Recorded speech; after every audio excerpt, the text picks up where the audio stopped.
again, it's me, friends. It's Wrestle M Podcast with the coast of the West Coast herself, Donala, this evening. Donala, again, I'm telling you, you have got just, I guess, say a glow about you. You're just so damn happy. Not about these releases, but I'm just telling you, girl, you're kicking ass tonight. But again, Donala, how the hell are you this late evening on Friday, February the 7th, 2025?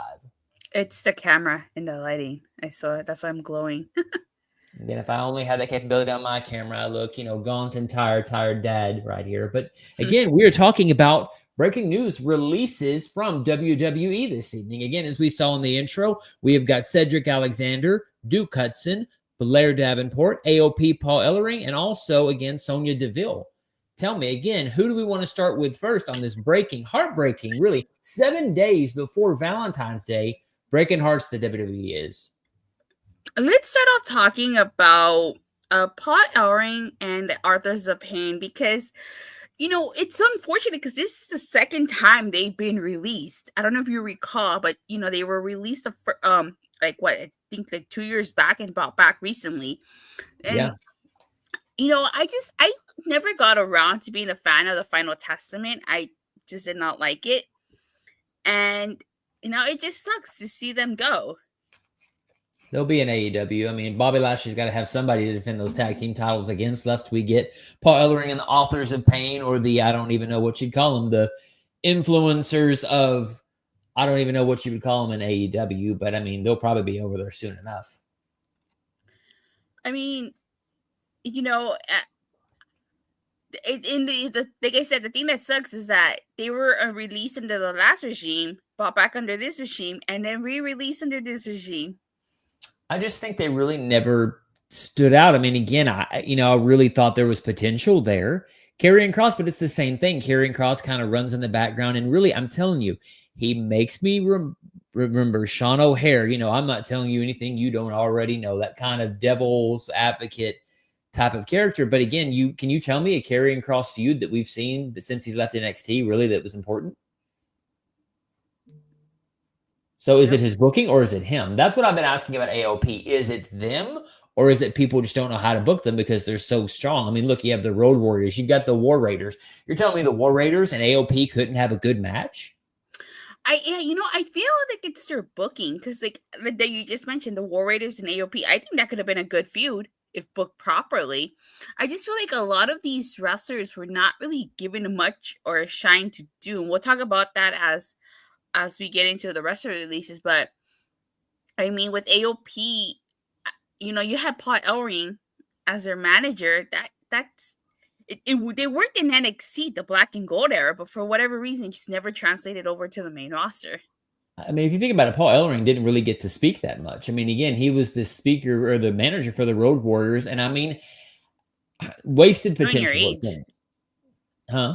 Showing your age. Always. I always do. I mean, again, that's why I shave, because I look at the old man in the mirror with the gray in the beard. I'm like, you know what? Screw that. I'm going to just go clean shaven and hope I don't look too much older now. But I mean, wasted potential again. And again, as you mentioned, it's interesting. Vince released him because they were Triple H's NXT project, and then they got released again with Paul Ellering. I'm a little shocked, to be honest with you. I really am, because now Karrion Kross runs alone with him and Scarlett. And I guess technically The Miz, but who cares about that? And something is like Karrion Kross got released, him and Scarlett got released last time too, along with them. So it's like the fact that they only got rid of the AOP and Paul Ellering must mean that they must see something in Kross and Scarlett. Can I be honest with you and say it's probably Scarlett they see something in? Because, I mean, she's one of the only divas that wears risque stuff. Well, I guess Tiffany kind of hits that too, but I hate to say it, but I think Scarlett's more the savior of that bunch than Kross at this point. I don't know. I just haven't been a huge fan of Karrion Kross since he came back. Well, I mean, I heard he was a lot better in TNA as Killer Kross, I believe. But again, I didn't watch during that era, so I don't know if he was really as good as people say he is. I mean, what is it? Is it, again, the booking? Is it his character has no direction? I mean, he comes across as this dark figure, but you really never have any. He's got the visual facials. That's what I don't understand. Like, you're telling me he can't go choke Sami Zayn out, and you could have had Sami Zayn and the War Raiders versus AOP and Karrion Kross? Come on. That would have lasted a long time. Yeah, well, hopefully Karrion Kross's booking improves for him because I just feel like he's just kind of there. Yeah, I would agree. Well, again, I mean, I'm sure they'll find a home in TNA or AEW. Who knows? Maybe they'll show up in TNA. Maybe that's WWE's way of getting them not paid as much, but go to another show they're working with. Who knows? Who do Yeah, we I guess want we to? gotta Are wait we and see. The 90-day non-compete clause starting today. So what? March, April, May. May? I'm sure they'll be okay. I'm sure Pro Ellering specifically will be okay. And AOP, hopefully they just save their money. Let's just hope for that. Okay. So are we done with the AOP? Yeah. Anything else you're on? All right, Yes. who are we talking about next? Who else has broken your heart, Donald? I bet being released. Let's go with Cedric Alexander. So this comes from Fightful Select. As you said, Cedric Alexander, Paul Ellering, Akeem Rezar, Sonya Deville, and Blair Davenport were released. Let's go with Cedric Alexander. You got it. We're right here with Cedric. Again, another wasted potential. I mean, again, we look at Rich Swann. Again, I think he really excelled once he left WWE. Is Cedric going to excel? Do you think he goes to TNA? Do you think he goes to AEW, ROH? What do you think? Is the sky the limit for him, or is he done? I think he's gonna go to AEW, especially because it hurts in the kids over there. He's like the final missing member, so I could see him going over there. Personally, I would like if he went to TNA. I think he would do really well in TNA. I think TNA, I've got to say it. I mean, I'm just going to say it outright. TNA does better with their talent. I'm just going to say it. I mean, again, yeah, MJF being the exception, but even now, like, look at MJF. I mean, are we really excited for him to do anything this year? Not really. I mean, how do you go to a company like that and go under? That's my thing. How do you go under versus over? Okay, so Cedric Alexander tweeted this out. He said, "Thank you for the last 8.5 years. Being a professional wrestler has been a dream of mine since I could form memories, and I will continue to do so till the good Lord says otherwise. See you in 90." So the fact that he lasted 8.5 years without getting released when he half the time wasn't even doing anything, it Right. just is just astounding. I think he's a terrific talent.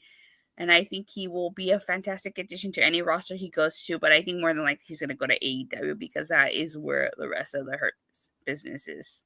You know what I hated in a way? I kind of hated that, really to me, I thought it was a mistake getting released because really, why not throw him in with the New Day? Excuse me. Oh, I'm so sick of that. Anyways, I mean, I think he could fit right in with the New Day. Again, kind of a fodder, right? Because you have Kofi Kingston, former world champion, Xavier Woods, King of the Ring, and he could have been the fodder or at least a third member. I mean, I don't know. I mean, that's just my fantasy booking, but he probably will go to AEW because Bobby and Shelton need him and MVP needs him. So the Hurt business will show up like they were supposed to. Well, considering what the day is, February 7th, and with the 90-day non-compete clause, I could see him showing up at Double or Nothing. Double nothing. Double or Nothing. I'd be okay with that. And I mean, again, I think he'll be fine. Again, once you have friends like Bobby and MVP and Shelton, I think you're okay. I think they'll be all right. I still want more from him in AEW, but only time will tell if we'll actually get Bobby Lashley as the AEW World Champion. That's my hope. Mm-hmm. All right. So now let's talk about Sonya Deville. Getting eliminated, man. Can you imagine the PFC being eliminated in the Royal Rumble and a couple days later getting your ass eliminated for real in real life? How tragic is that? Okay, so Sonya's situation is actually a little differently. So Mike Johnson, the PWI Insiders, says that Sonya Deville will be leaving the company later this month. Deville, who just hit her 10th anniversary with the company, was hired in 2015 after competing on Tough Enough. She was informed tonight that the company would not be renewing her contract. When it expires later this month, Deville would be free and clear to perform anywhere as there would not be a 90-day non-compete clause. Fightful also confirms that Sonya's contract is expiring and would not be renewed, and she will be eligible for free agency upon expiring, which we're told is a number of weeks. So, and Cedric, according to Fightful, Cedric Alexander, there's AEW sources expect several within the Hurts and to push for him. So, of course. Sure. Well, Sonya go to AEW or TNA? Where can she do the best damage? I would say TNA would be great. I think TNA would be great. I think she'd be an excellent knockout. Mm-hmm. Oh, I mean, I I think she'd be wonderful in TNA. That's the thing is, people that go to TNA, really, I can't say they ever fail. It seems like they almost have a resurgence again, in a way. Yeah. I mean, So look at it's Rhino, Joe Hendry, a bunch of mhm, people. the Hardys, Oh, Kurt Angle. definitely. Perk Angle, our buddy Mhm. Perk Angle. So it seems like Sonya's release wasn't really a release. It's just her contract expiring. They let her know it wasn't going to get renewed. I feel bad for Sonya because I feel like of the three of her, Paige, and Mandy Rose, it seems like Mandy Rose got the bigger push between her and Mhm. Sonya. Like Sonya never really, yeah, she was GM of Raw, and she became tag team champions with Chelsea Green. But like aside from that, she really was just kind of there. Was it the injury proneness you think is what's causing this, or you think more of just her character kind of is one dimensional? I think it's probably the injury proneness, but also too like her character really never. Like, I didn't get what her character was supposed to be. Yeah, well, she wore suits as a lady, which was fine, but again, it never capitalized on anything. There was nothing that ever made me feel that she's got the look. That's what I don't understand. She's got this Cruella DeVille look, literally. My wife always calls her Cruella DeVille because she's got that DeVille look and it fits. But for whatever reason, I don't know. I'm hoping she'll go over to TNA and kick ass. I really do. I'm hoping and Yeah, excited for her. yeah, me too. I definitely would like to see Sonya Deville in TNA. I think the one thing that TNA does really good is that they showcase talent. They use it Mm-hmm. to their strengths, and I think that look at Xia Li or Li Ying Li. Mm-hmm. They have let her shine. Yep. A W Morrissey before he went to AEW as Big Bill, he shined too. Yep. AJ Francis, top dollar. Like I'll admit, when he first came to TNA, I didn't care about him, but in Right. TNA, he's won me over. He's the I'm reason listening Joe to Henry that. went rival. I'm curious about the about the Francis guy, AJ Francis. Again, like I said, I've got to watch TNA. I've got TNA Plus now, or whatever it's called, TNA, whatever. So I've got that now, so I can watch stuff again. So You gotta watch TNA, and I gotta watch NXT more. So yeah, touche, we're on the same boat. yeah. There you go. Yeah, but I honestly, I think She'll be Sonya fine. Deville would shine in TNA. I think she'll be a fabulous addition to the Knockouts edition. Now, how about this heartbreaker, Blair Davenport? Again, I we call her Cruella DeVille Jr. because she's just got the black and white aesthetic, right? But I mean, that one surprised me. I did not expect that. Yeah, 506 just report that there have not been creative plans for her since her call up, since she's expected to have global entrance for many companies, and that's the Crazy. thing is like, how do you call someone up and not have plans for them? Like this was a huge issue with Vince McMahon, and in the Mm-hmm. black and gold era days. Like she came onto the main roster, really wasn't given a chance to shine. She was just kind of there. I mean, I am shocked because I mean, come on, you got the Women's Intercontinental Championship. You're telling me Blair Davenport and Lyra Valkyria won't bring the house down if those two women just fight for the Intercontinental Championship? Come on. I mean, the story writes itself right there. The Crow versus whatever her character could be. But I mean, I don't know. I think that could work. I think running for the United States, even the North American. But to me, God, I wanted to see Lyra and Blair, and I'm not going to Me get that too. right now. Me too.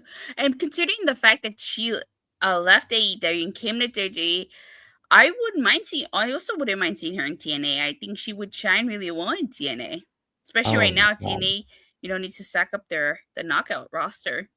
Oh, I think it'd be amazing. I hope for Blair. I mean, look, I don't care if Blair and Sonya team up. That'd be kind of cool to take down the knockouts, whatever they want to call themselves. We're wrestlers, not knockouts, or something like that. I mean, you could easily tell a storyline with those two.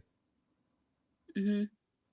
Again, heartbreaking though. That is a one I did not anticipate. As you said, how are you going to bring somebody up from NXT and then not use them in the Triple H Netflix era? I mean, come on, in the freaking Evolve era, you can't say she couldn't be on Evolve as like a, I don't want to say a final boss, but like a, that's the person that maybe somebody goes to and is the tester, right? Because if they beat her, then I don't know. I mean, they could use a lot of different storylines with her. So I was very shocked that they didn't do nothing with her.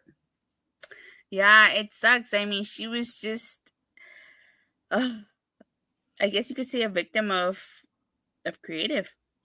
Yeah, a circumstance and nobody knowing what to do with her. Again, that is, again, as we say, I think she will be just fine and won't have no problem finding work.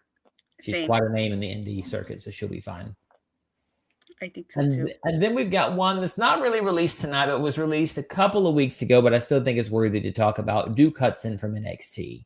The Yeah. plant of Chase U, which again, in his original character was, I really thought he was going to be going in down to bring down Chase U, but ended up not doing that. He actually ended up being a part of Chase U, at least initially. So again, I don't know. This is a weird one for me because again, he had such a stop and start in NXT. He was tag team champions with Mr. Chase and all. So I was quite surprised, and I don't know if maybe he's a part of the what I think the 5 or 6 year rule. If they don't see improvement, pretty much they're out of the door, and I think maybe that's what he became part of. Well, this is what it said on Fightful. Hold on. Fightful Select says, NXT talent Duke Hudson's no longer with the third day after being released. We're told the move actually happened in January. He last wrestled on an NXT house show in November, and we're told he was removed from the NXT roster internal pages mid-January. We're not given a reason, and we are looking into the situation. Yeah, it's so weird because like you would think that, considering the fact that he was going to get called up alongside Chase U, but then Chase U broke up, and I feel like that was just kind of like the catalyst of. Mm-hmm. I have a feeling, and I'm starting to wonder this, and I know this is going to sound somewhat controversial, but I wonder if Triple H is now starting to understand Vince's standpoint of like, look, you got great talent in NXT, but what the hell do you want to do with them? Look at Carmelo Hayes. Again, what was he, the number 1, number 2 draft pick, and he was facing Tozawa tonight? I mean, I don't. Again, I call him Lil Mello because, again, I think his size hurts him, but, I mean, he beat Braun Strowman. Now he's going against Tozawa. I don't know. It just some of the NXT call-ups have not done as well as I expected. Now Lyra being the exception, but I think had there not been an Intercontinental Championship, I'll be honest with you, I don't think she would have survived this cut. I think she would have been right along with Blair out of there. It's interesting you bring up Carmelo Hayes because I've actually talked about this on my show. It's like both Braun Breaker and Carmelo Hayes, their booking is like night and day. Look how Braun Breaker's being booked versus how Carmelo Hayes is being booked. Right. And again, I think it's size. I think it's the way Carmelo is. I mean, I'm going to say it. I don't think Trick Williams is going to have any favors done when he shows up on WWE television to the main roster. I think it's going to be the Carmelo Hayes effect. He's going to come in with a lot of fanfare, and I hate to say it, I don't think he was ready. I don't think he was ready for the NXT championship, to be completely honest with you. Like, he had the one trick. Yeah, whoop that trick. Okay, well, what else do you have for me? Same with Carmelo Hayes. It's this is going to be controversial. I hate to say it this way, but I'm just going to say it like I mean it. Just like the Street Profits, it is kind of like Crime Time. Like, yeah, they're great characters. Yeah, they can wrestle well, but they're always going to be this sort of pigeonholed character, and I don't see any difference. Kofi was a world champion. I mean, yeah, they reference it. Do you feel like you remember Kofi as world champion that well? If you really think about it, Kofi Mania, yeah, he beat Daniel Bryan, but he got his ass whooped by Brock Lesnar in 10 seconds. Big E, same way. Yeah. So, I mean, to me, they've done no service. Bobby Lashley, I hate to say it, but Bobby Lashley is probably, except for The Rock, the most, actually, probably the most successful African-American champion in WWE history. Granted, Rock is half and half, but I mean, I don't get it. I don't understand being the number 2 draft pick and he's still, or number 1, whichever number he was, and still not doing anything. I feel like him and either him or Andrade, like they had this whole thing going on with LA Knight, yeah, and it went absolutely nowhere. Yep. And now LA Knight's going to fight Drew McIntyre. That's a step up for LA Knight, but Andrade and Carmelo seemed like they were in this never-ending feud, and it's almost like they didn't know what to do with them. Like, let's just have them fight because, well, it's a good match. But there's no story. Even Trick Williams showing up. Is he going to turn heel and join Carmelo? Is he going to... I don't know.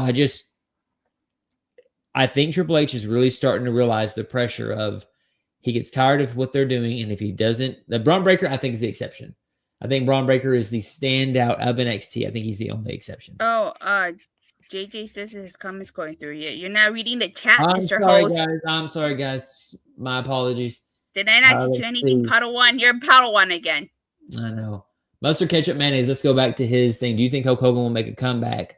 Well, stranger things have happened. Maybe, again, I think he said recently it's because he was part of the NWO and politics is why he thinks that, he got booed. Nothing to do with the other stuff. So maybe. Costa D18 Studios. Sorry, again, TNA is a more desirable option now as opposed to AEW. You figure if they sign with TNA, there'll always be a possibility to come back home to WWE thanks to the partnership.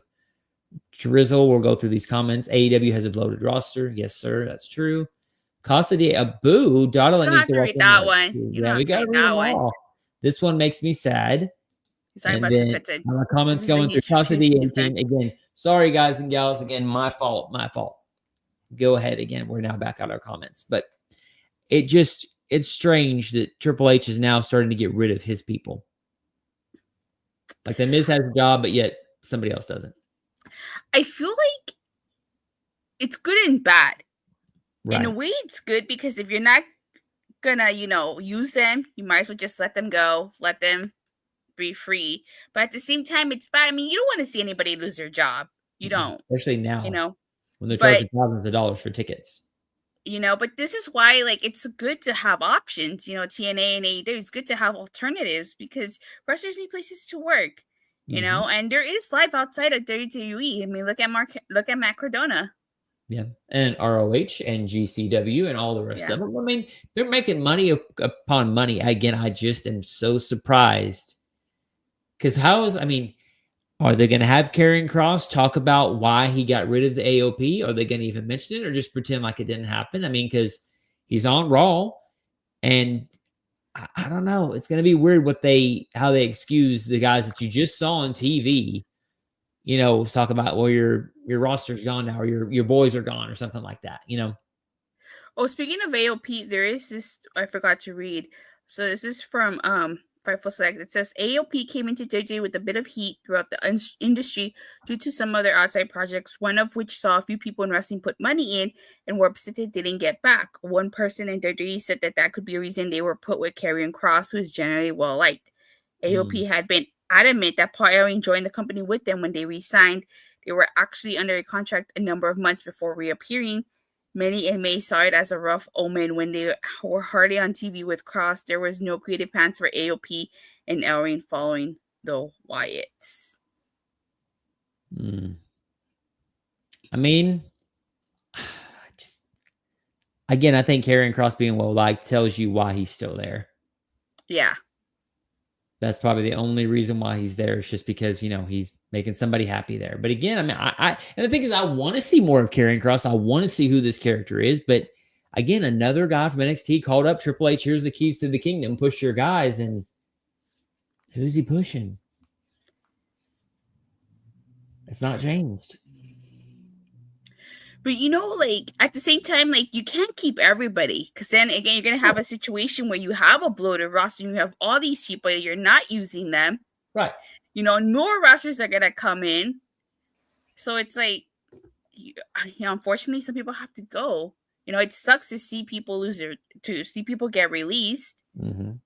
But again, there are alternatives out there. Well, they had to re-sign Kevin Owens to more money for him to stay. So, I mean, maybe this frees up the money. Maybe that's what it is. So, according to Fightful Select, Kevin Owens has officially re-signed with WWE. Thank goodness. He posted today on X, if you guys help support my daughter's Girl Scout troop by having some cookies, I promise to keep wrestling for at least 4 years, 11 months, and 22 days, which heavily implied that he signed a new contract. Excellent. And speaking with Doe's closest situation, it was confirmed that Owens did resign, and the new deal actually kicked off the day of the Royal Rumble. He signed a 5-year contract. That's good. I don't want to go anywhere else. So they re-signed Kevin Owens, but they get released of all. They got to make up that because they got to make up that Alexa money and the Kevin Owens money, more so the Alexa money. Yeah, got to recoup that somehow because charging $5,000 for what is it, a nosebleed seat or mid-range seat at WrestleMania? I mean, they got to make up money somehow, right? Because they're hurting for money. And I mean, it's just a sad situation all around. Again, you don't want to see people lose their jobs, but there are other options out there for them. Yep. Then now future endeavor TKO. That's how it works. Definitely. All right. So, is there anything else you want to talk about before? I don't think so. I think again we're good. I think again, I mean, who knows? We might be back tomorrow with more. Usually WWE usually has phase 1, phase 2, phase 3. So we'll see who shockingly gets released. I'm curious to see that we've not seen a couple other characters. I know that maybe the Wyatt Sixes guys, one of them was injured, but stranger, crazier things have happened. So you never can tell what's coming with WWE, especially, and the power of TKO. So Yeah. we're good. Again, thanks all for joining. I appreciate all 34 plus of you. Again, definitely a late night run tonight. But Donald, where can people find you? You follow me on X at @Datilla_. I talk about Monday Night Raw, Friday Night SmackDown, E3 Dynamite, and TNA Impact. I haven't been as consistent, but normally I go live every Monday, Wednesday, Friday, occasional Saturdays and Sundays. And of course, for all things TNA, you catch me every Thursday on Body Slam. Well, again, at WrestleMania Podcast on mine, definitely getting back into the swing of things. I've been kind of delayed a little bit, but definitely we've got this starting tonight, and then hopefully a Friday night SmackDown review tomorrow. I'm a little delayed on time-wise, but getting back in the swing of things. Life is good now, so now getting back to where I need to be. So thanks all for your patience and time. And again, we love you here at WrestleManiacs, and again, at Rangers of Wrestling as well for supporting us always. And make sure to catch up with us every time we review wrestling. See y'all later. Have a good evening.